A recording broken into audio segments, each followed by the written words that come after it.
Hello my dear students, आज अपन एक और नए वीडियो के साथ मिल रहे हैं जो कि केमिकल काइनेटिक्स का अ, ही कंटिन्यूड है।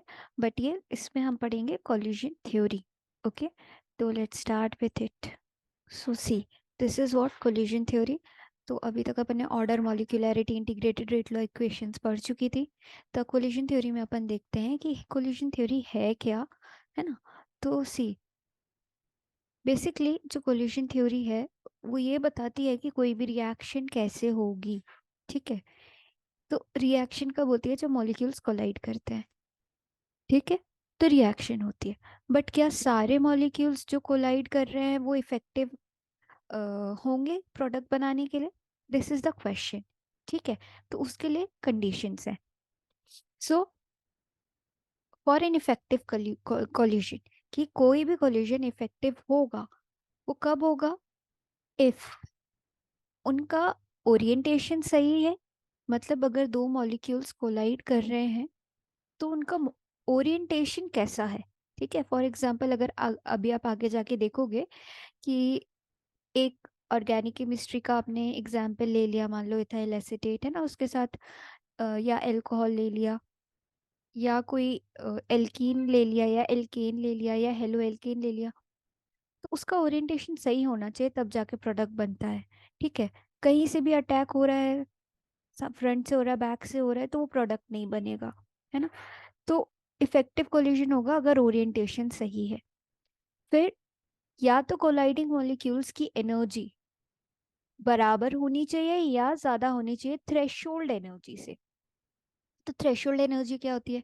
तो थ्रेशोल्ड एनर्जी वो मिनिमम एनर्जी है जो कि मॉलिक्यूल्स के पास होनी चाहिए for what? To result in effective collision. So the minimum energy which colliding molecules must have to result in a effective collision is threshold energy. ठीक है, this is ET. ET है ये. Okay, then one more term comes, that is activation energy. तो उसको हम EA से denote करते हैं। एक्टिवेशन एनर्जी क्या है? वो मिनिमम एनर्जी जो कि मॉलिक्यूल एब्जॉर्ब करता है to acquire energy equal to the threshold energy. Threshold energy के बराबर कोई भी रिएक्टेंट मॉलिक्यूल जो एनर्जी एब्जॉर्ब करता है वो होती है एक्टिवेशन एनर्जी। ठीक है, तो activation energy is equals to E threshold minus E R. तो E T is threshold energy, E R is reactant की मॉलिक्यूल की एनर्जी।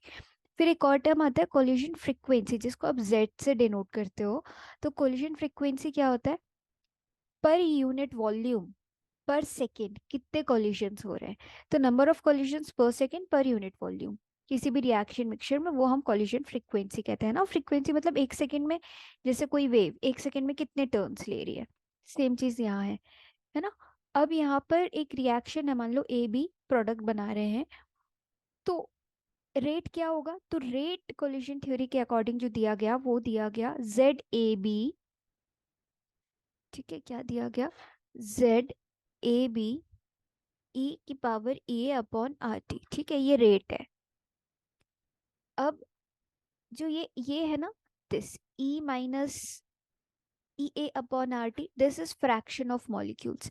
वो फ्रैक्शन ऑफ मॉलिक्यूल्स जिनकी थ्रेशोल्ड एनर्जी से ज्यादा एनर्जी है, या फिर रिएक्टेंट की जो एनर्जी है, टोटल एनर्जी ज्यादा है रिएक्टेंट की एनर्जी से। ठीक है, अब इफेक्टिव कोलिजन के लिए क्या होना चाहिए?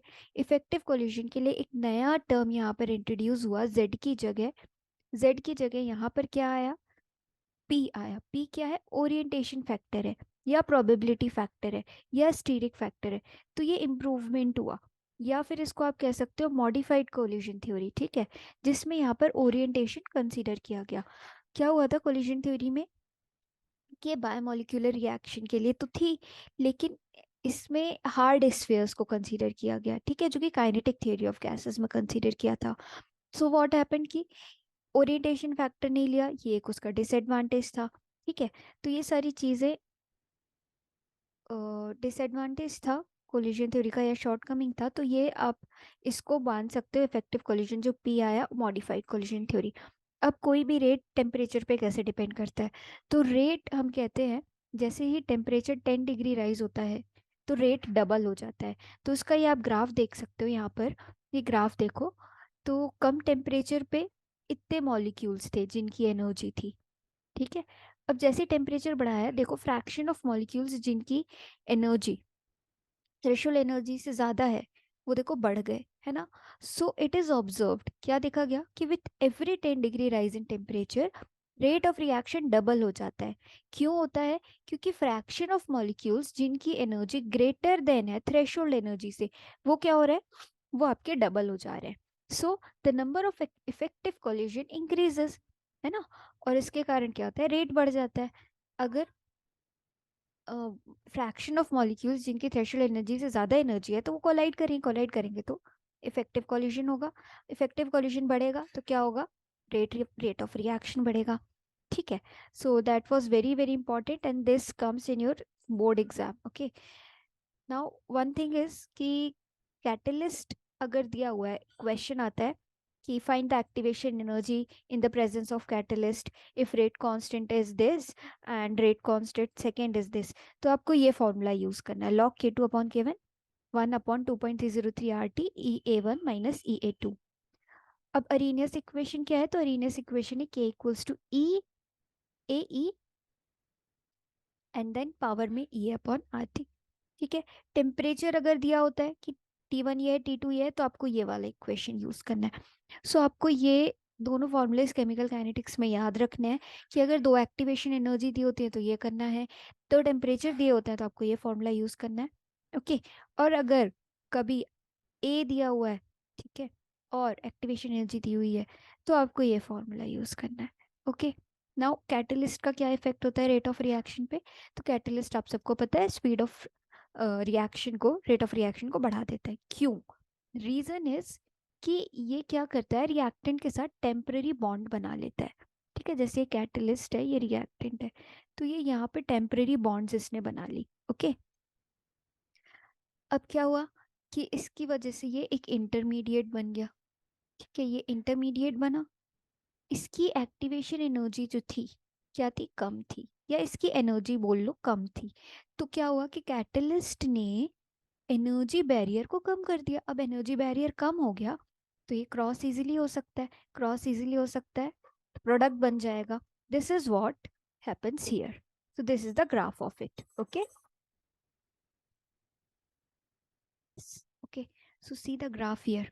ओके, यहाँ पर आप देखो कि जो ब्लू लाइन है वो अनकैटलाइज्ड रिएक्शन है, मतलब यहाँ पर कैटलिस्ट की प्रेजेंस जो है वो नहीं है। ठीक है, और यहाँ पर जो कैटलिस्ट की प्रेजेंस है, तो आप देखो इसकी जो एनर्जी बैरियर है वो कम हो गया। इसका एनर्जी बैरियर सिर्फ इतना है और इसका एनर्जी बैरियर इतना है। तो अब देखो EA2 जो है, जिसकी एक्टिवेशन एनर्जी ज़्यादा है, और EA1 की जो है वो एक्टिवेशन एनर्जी कम है। ठीक है, तो